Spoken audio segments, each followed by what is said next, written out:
Jay, open cam tayo. Ang tagal na nga pala natin naglalaro pero di pa tayo nakikita kahit sa cameraman lang.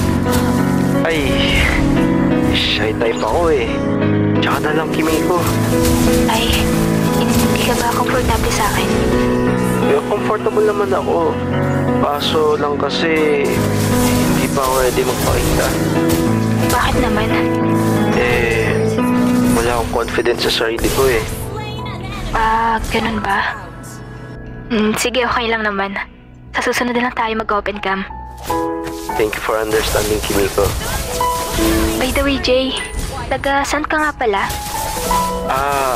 Ako? Ano, sa Caloocan. Hindi ko alam bakit ko sinabing taga-Caloocan ako kahit taga-QC lang naman ako. Siguro, natakot lang din ako nung baka malapit lang siya sa akin. Caloocan. Taga-QC lang ako? Sabi na eh. Feel ko kasi malapit lang siya sa akin eh. Natatakot din kasi ako na baka mag-ayato ng meet-up.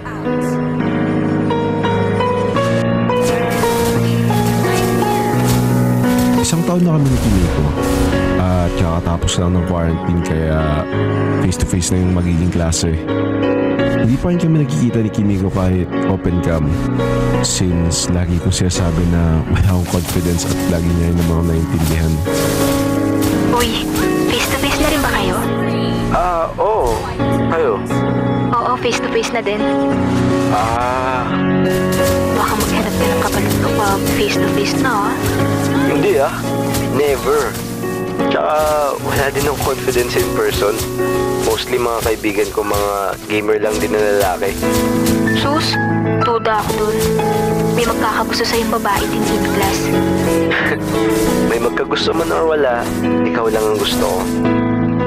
Actually, hindi na ako nag-expect na may magkakagusto sa akin eh. Alam ko naman na mag-isa lang ako lagi sa likod ng classroom.